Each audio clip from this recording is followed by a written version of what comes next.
పశ్చిమ గోదావరి జిల్లాలో పార్సిల్లో dead body కేసులో చిక్కుముడులన్నీ కూడా వీడిపోతున్నాయి. పోలీసుల విచారణలో అసలు వాస్తవాలు బయటకు వస్తున్నాయి. పోలీసుల విచారణలో శ్రీధర్ వర్మ ప్రధాన నిందితుడు వాస్తవాలు బయటపెడుతున్నాడు. వదిన తులసి ఆస్తి కోసమే శవాన్ని పార్సిల్ పంపినట్టుగా గుర్తించారు పోలీసులు. ఆ విషయాన్ని పోలీసుల విచారణలో శ్రీధర్ వర్మ చెప్పినట్టుగా తెలుస్తోంది. మీరు ఆర్టీవీ స్క్రీన్ పైన చూస్తున్న ఈ వ్యక్తే శ్రీధర్ వర్మ. ఒక వ్యక్తిని చెరువుల దగ్గర పనిచేసే ఒక వ్యక్తిని చంపి అతన్ని ఒక పెట్టెలో పార్సెల్ చేసి వదినకు పంపించాడు ఈ వ్యక్తి. ఆ పెట్టెలో శవం పార్సెల్ రావడంతో ఒక్కసారిగా కలకలం చెలరేగింది. ఉమ్మడి పశ్చిమ గోదావరి జిల్లాలో పోలీసులు రంగంలోకి దిగి కేసును విచారించారు. శ్రీధర్ వర్మను అదుపులోకి తీసుకున్నారు. శ్రీధర్ వర్మ కూడా ఇప్పటికే 3 పెళ్లిళ్ళు చేసుకున్నాడు.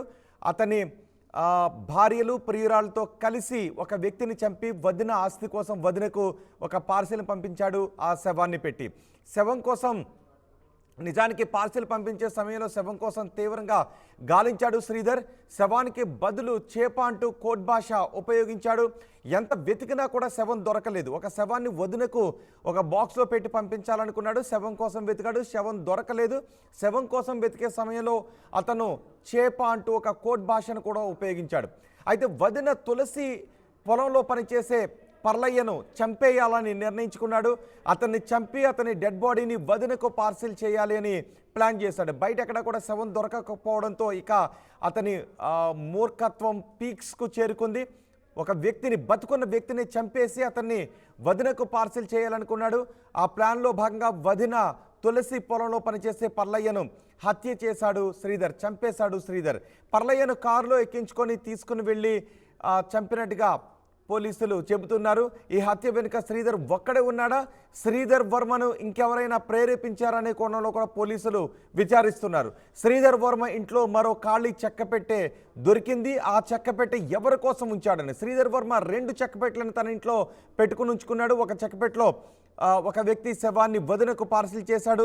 మరో చెక్కబెట్టి ఎందుకు ఉంచుకున్నాడు అంటే ఒకవేళ వదిన తన మాట వినకపోతే, తను చెప్పినట్టుగా వినకపోతే మరో చెక్కపెట్టెలో మరో శవాన్ని పంపించాలనుకున్నాడా, లేక వదిననే చంపేసి ఆ చెక్కపెట్టెలో పాతి పెట్టేయాలనుకున్నాడా? ఈ విషయాలు కూడా పోలీసులు ఆరా తీస్తున్నారు. మా ప్రతినిధి మనోజ్ ఉన్నారు పూర్తి సమాచారం అందించడానికి. మనోజ్, ఇప్పటికే 4 రోజులుగా శ్రీధర్ వర్మను పోలీసులు విచారిస్తున్నారు. చాలా విషయాలు బయటకు వచ్చినట్టుగా తెలుస్తోంది. శ్రీధర్ వర్మ ఆస్తి కోసమే చేశాడా, శ్రీధర్ వర్మతో ఇంకెవరైనా ఈ పని చేయించారా? ఎటువంటి విషయాలు బయటకు వస్తున్నాయి? దాదాపు డెడ్ బాడీ పార్సిల్ కేసు కీలకంగా మలుపు జరిగింది. కీలక విషయాలు కూడా పోలీసులు రాబట్టారు. అయితే జిల్లా ఎస్పీ కూడా నిన్న ఒక ప్రెస్ మీట్ లో ఆయన ప్రస్తావించారు. మరొక 2 రోజుల్లో పూర్తి సమాచారం మీడియాకి వెల్లడిస్తామంటూ కూడా జిల్లా ఎస్పీ నయీం అద్నాన్ కూడా మీడియాకి వెల్లడించారు. అంతేకాకుండా శ్రీధర్ నుంచి ఇంకా మరిన్ని కీలక విషయాలు రాబట్టే పనులు కూడా పోలీసు అధికారులు ఉన్నారు. మొత్తం 16 బృందాలుగా ఏర్పడి ప్రతి ఒక్కరిని కూడా విచారిస్తున్నారు. మొత్తం కూడా శ్రీధర్ వర్మ అసలు గ్రామం కృష్ణా జిల్లాకు సంబంధించి ఒక మారుమూల గ్రామం. ఈ గ్రామంలోనే శ్రీధర్ వర్మ అలియాస్ సుధీర్ వర్మ, సురేంద్ర వర్మ, తిరుమాని వర్మ మొత్తం 4 పేర్లు పెట్టుకుని కొన్ని ప్రాంతాల్లో ఈ విధంగా తిరిగేవాడు. ఆయన పూర్తిగా కూడా జల్సాలకు అలవాటు పడి ముందు నుంచి కూడా ఈ విధంగా చేసేవాడని కూడా అంటున్నారు. అయితే చిన్న చిత్తగా మోసాలు మొదలుపెట్టిన ఈ శ్రీధర్ వర్మ చివరికి ఏకంగా డెడ్ బాడీని పంపి ఆస్తి కాజేయాలని చూశాడు. ఈ సురేంద్ర వర్మ అలియాస్ తిరువాని వర్మ దాదాపు 3 పెళ్లిళ్ళు చేసుకున్నాడు.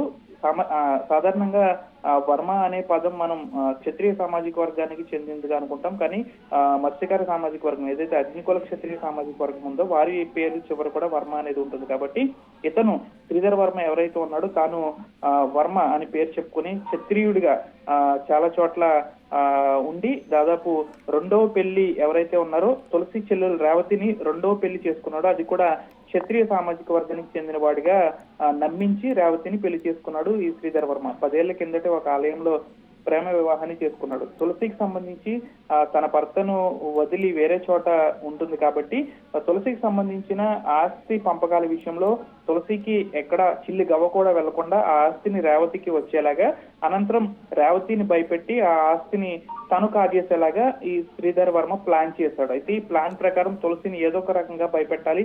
తులసిని గట్టిగా భయపెడితేనే కానీ ఈ విధంగా భయపడదు.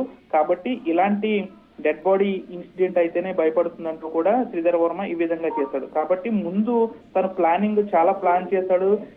తులసికి ఎలా భయపెట్టాలి, తులసిని ఎటువంటి ఎలా భయపెడితే తను ఆస్తి విషయంలో మా మాట వింటుంది అనే విషయంలో చాలా ఆలోచించాడు. కానీ చివరికి ఈ విధంగా డెడ్ బాడీ పంపితే ఆ భయపడుతుంది అనే ఒక ఆలోచనతో ఈ విధంగా చేశాడు. కాబట్టి ఎవరో ఒకరు అమాయకుడు కావాలి, ఆ డెడ్ బాడీ పంపించాలి. కాబట్టి తన గ్రామంలో ఒక అమాయకంగా ఉన్న పర్లయ్యను 3 రోజులు పనిచేయించుకుని 4వ రోజు ఆ విధంగా ఉండికి సంబంధించి వాండ్రా పరిసర ప్రాంతాల్లో కారులో తీసుకెళ్లి హత్య చేసి అనంతరం ఆ డెడ్ బాడీ అంటే ఆల్రెడీ పోలీసులకు అన్ని వాస్తవాలు వచ్చేసినట్టేనే ఇంకేమన్నా డౌట్స్ ఉన్నాయా?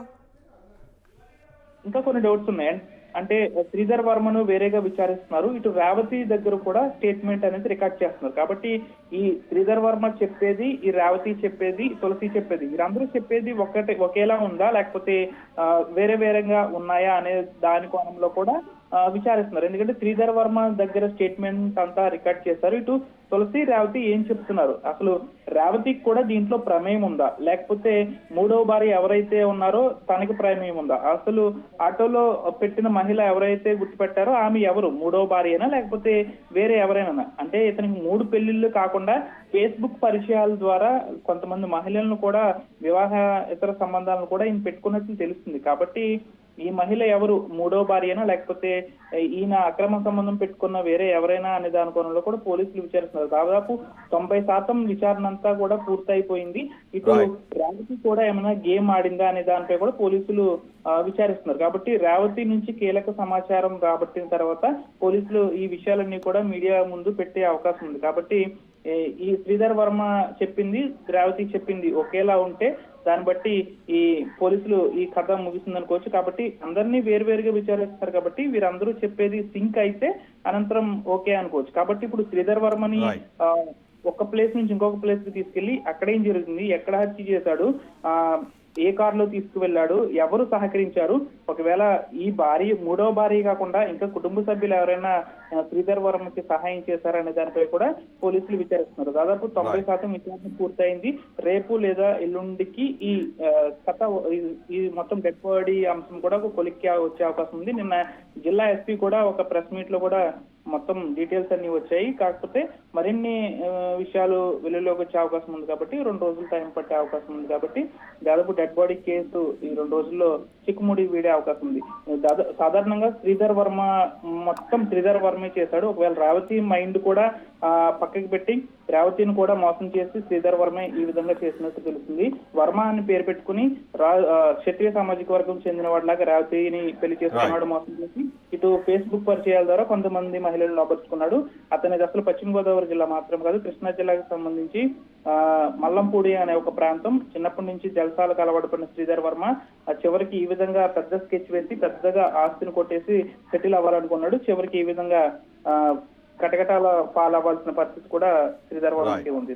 4 రైట్ మనోజ్, పశ్చిమ గోదావరి జిల్లాలో డెడ్ బాడీ పార్సెల్ కేసులో చిక్కుముడ్లన్నీ వీడుతున్నాయి. పోలీసులు దాదాపు పూర్తి సమాచారాన్ని శ్రీధర్ వర్మ దగ్గర నుంచి రాబట్టగలిగారు. అయితే శ్రీధర్ వర్మ వెనుక ఇంకెవరైనా ఉన్నారనే కోణంలో కూడా విచారిస్తున్నారు. ఒకసారి ఈ హత్య గురించి, ఈ డెడ్ బాడీ పార్సెల్ గురించి ఎస్పీ మాట్లాడారు. ఎస్పీ ఏం మాట్లాడారు చూద్దాం. 2-3 రోజులు మీకు పూర్తిగా విచారణ చేసిన తర్వాత will give you, because right now it is at a very very crucial stage of investigation. ఇప్పుడు any lead it will lead to accused will help him. దానికోసం వీఆర్ మెయింటైనింగ్ సీక్రెసీ. మేము అందరు మీడియా మిత్రులు you have been absolutely highly cooperative to us. మన తరఫున ఇది small request is there, just 2 or 3 days entire conspiracy with all the characters and everything involved మీకు అందరికి better press conference and will put it up. ఏమైనా because we're very close to nabbing the accused and clearing conspiracy. ఏమైనా any clue ఆయనకి వచ్చేస్తే ఆయనకి సహాయం వస్తుంది. దానికోసం మన తరఫున request, please help us in next 2-3 days.